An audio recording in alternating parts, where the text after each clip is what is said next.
Hello and welcome Archons back to Phlox'em and episode 9 of our timing chart series. We are almost done. We've got this one and then our end of turn effects, but this is really one of the big ones, and this is destroyed effects. Destroyed effects historically are a very debated topic. There's been a lot of different rulings throughout the years, things that have changed based on new cards that have come out, and so really it boils down to a lot of the stuff we've already been talking about, the active player choosing and all of that. But what's tricky about destroyed effects is it's very common for many things on the board to be destroyed at once, and so you need to know how those things resolve, what it means to be tagged for destruction and all of that, and then really look at persistent effects and what happens with those when a lot of things are destroyed. So we'll get into most of that with the examples. The timing chart itself is fairly straightforward, but when we start looking at specific card interactions, that's where we'll get into the meat of this. So let's take a look at this timing chart and we'll go from there. So let's start at the beginning. The following steps occur each time one or more cards is destroyed. So again, kind of like we've looked at even with fighting or some other damage things, it is possible for multiple things to be hit by destroying effects at once. We're going to look at some very obvious examples of this, like Gateway to Dis, but basically it is possible for multiple things to be destroyed at the same time in terms of the game state. And so how do we deal with that? This timing chart is going to tell us. Step 1, cards are tagged for destruction. So again, fight occurs, one of the creatures is destroyed in the fight, that creature is tagged for destruction. Play a board clear, all the creatures on the board get tagged for destruction. It's kind of the same thing. This is going to be a lot like pending damage that we talked about. Some things about tagged for destruction. A creature cannot be tagged for destruction more than once, and once it is tagged for destruction, it cannot lose that tag for destruction unless there is a replacement effect that occurs, and that will happen in step 2. Step 2 is going to be destroyed effects resolve. Kind of like we looked at for after reap, after fight. Destroyed is after a creature is tagged for destruction, you're going to have destroyed effects. There may be multiple creatures that have destroyed effects that are all tagged for destruction at once. Just like with everything else, the active player will choose the order in which these destroyed effects occur. Same thing with one creature that has multiple destroyed effects on it. You may be able to resolve all of those. You're going to do them one at a time unless that creature leaves the board before one of those other destroyed effects happens. And we'll take a look at an example of that where cards can move to different zones because of a destroyed effect, which would then negate the actual destroyed effect. Really quick note, creatures that are tagged for destruction may lose destroyed effects during the resolution of all the destroyed effects on the board, but they may not gain them once they're tagged for destruction. Again, that's a little bit deeper, a little bit trickier thing to look at, but we'll see what that looks like in the examples. So, step 3. All destroyed cards are put into their owner's discard piles. Battle lines immediately shift inward to fill destroyed creatures' places. Really quick note on putting them in the discard. As of Grim Reminders, that ordering of how things are put into the discard is actually going to matter. And so, same as before, the active player, if multiple things are destroyed at once, the active player will choose the ordering that those cards go into the discard. Battle line shift inward, that's just going to be, again, resolving kind of the game state, getting everything back to normal. We looked at that with fighting and stuff as well, where things shift, and then you just go on from there. Lastly, step 4, after a creature is destroyed and each time a creature is destroyed, effects resolve. This is a little bit trickier than the after fight or after reap effects, but you can kind of think a bit about it with the after a creature fights effects. So something like we saw with Brick Nasty. Brick Nasty, as long as he stays on the board, the other Brobnar creatures fighting can be destroyed, and Brick Nasty will still get you Amber. With this one, it's going to be similar. The creatures or artifacts that are sort of giving these persistent effects have to remain on the board in order for those effects to occur on the step 4. So they can't be one of the things that are also destroyed and still give this effect. Let's go ahead and get into that because that's where the meat of this episode is going to be. All right, so kind of as we've done before with our examples, we're going to take this kind of slow just to start with really simple kind of versions of this and then build up to the big stuff. You can see we've already kind of got a board laid out here. We have some creatures with destroyed effects. We have artifact on the board that activates when creatures are destroyed. So we're just going to kind of go through what happens with some different scenarios of these. So we're going to start very, very basic, and we're just going to say my bad penny here, which has a destroyed effect that says return bad penny to your hand. We're just going to have that fight this Professor Tirado. So again, going back to our fighting, I will exhaust it. They will deal pending damage to one another. It takes 1, bad penny takes 4. Bad Penny is now tagged for destruction. We have started our destroyed effect phase because it took more damage than it has power. So it's tagged for destruction. Again, it cannot be tagged again or anything like that. We go to its destroyed ability. Its destroyed ability says return Bad Penny to your hand. And now their Soul Snatcher would activate, which says each time a creature is destroyed, its owner gains 1. So I, as the owner of Bad Penny, would gain 1 amber for that. Even though the Bad Penny went to my hand, it was not a replacement effect. So the creature was still considered destroyed for those kind of effects, but instead of going to the discard, it ended up in my hand.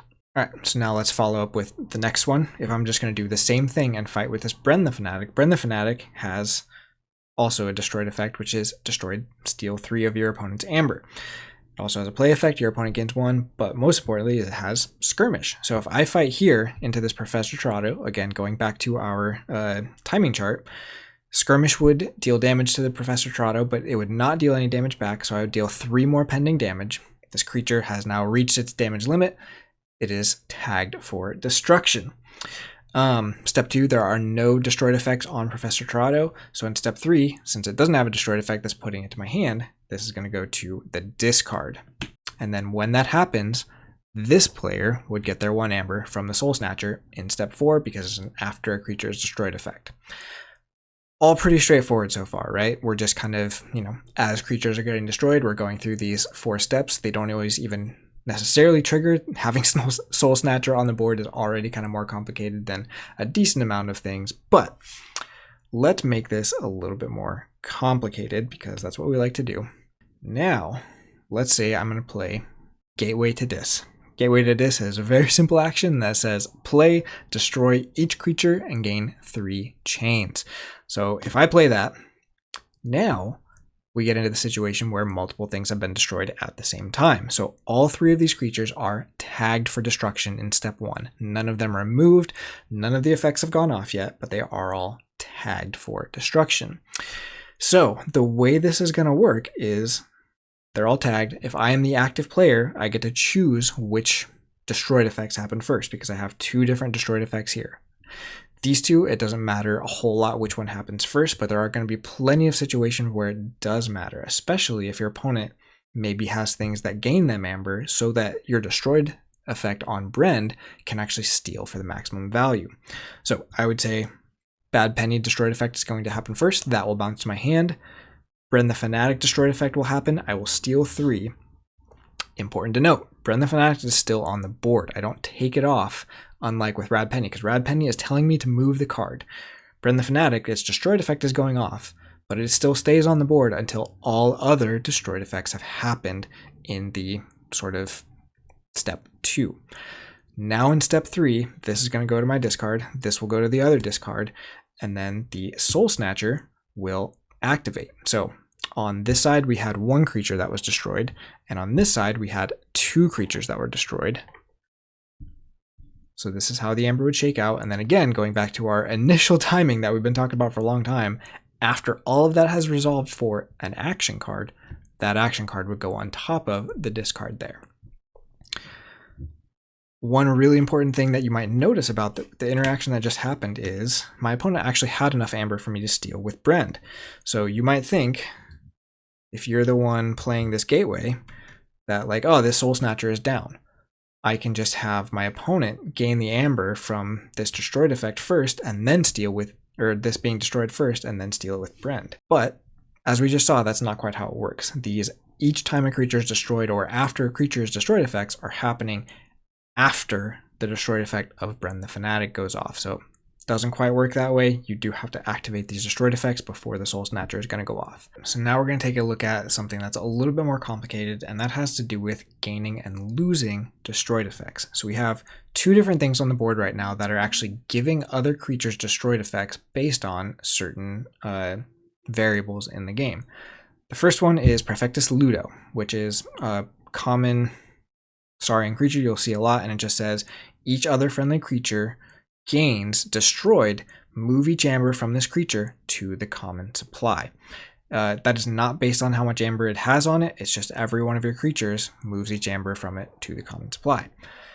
Curiosaurus, on the other hand, says each creature with amber on it gains destroyed. Move 1 amber from this creature to the most powerful enemy creature.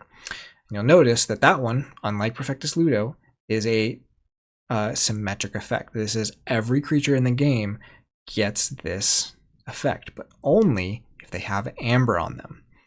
So let's play this out. We're going to do just like we did, and I'm going to play this Gateway to Dis and destroy everything on the board. So all 3 of these creatures are tagged for destruction, just like we've done. I have 3 destroyed effects on this side, and then 1 destroyed effect on this side with the red penny.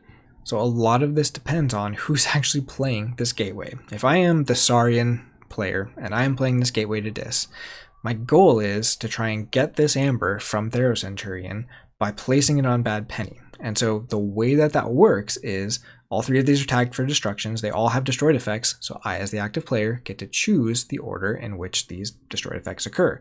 Since Therocenurion has a destroyed effect on it, to move the amber because of Curiosaurus, I'm going to activate that one first. So I'm going to take this amber, and it moves to my opponent's strongest creature, which is the bad penny. Here's what's really important, and I talked about this before in the actual timing chart. Bad penny is already tagged for destruction, so even though this amber pip moves to it, it does not gain the destroyed effect from Curiosaurus because it is already tagged. You cannot gain destroyed effects if you're already tagged for destruction. You can lose them. So, other way around, if I use Perfectus Ludo first, and use its destroyed effect that is given to Therocenurion to move all amber from a creature to the common supply when it's destroyed, I could activate that first on Therocenurion, and this amber would actually just go away instead of going to bad penny. So if I was actually playing as the bad penny player, I might do that instead. Because once that happens, this Therocenurion would actually lose this Curiosaurus effect because there's no amber on it anymore. Even though it had that effect when it was tagged for destruction, once the amber leaves, this Curiosaurus activation goes away, or that destroyed effect goes away.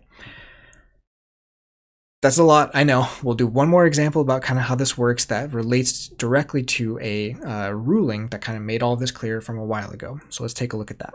All right, so for our last example, we're going to look at kind of an infamous card, and one that honestly is one of the reasons that this ruling has changed over the years. Archimedes is an awesome card, Logos card from AOA that reads elusive, and each of Archimedes' neighbors gains destroyed. Archive this creature. So a really cool way to kind of recur some of your creatures, keep them a little bit safe.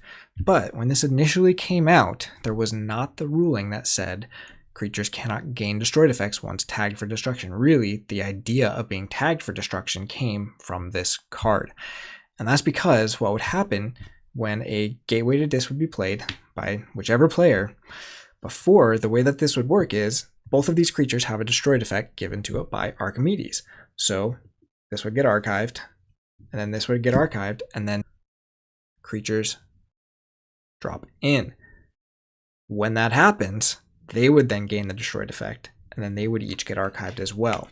That is not the way that this actually works anymore, because you can't gain destroyed effects when you're already tagged for destruction. So now how this works is Gateway to Dis gets played.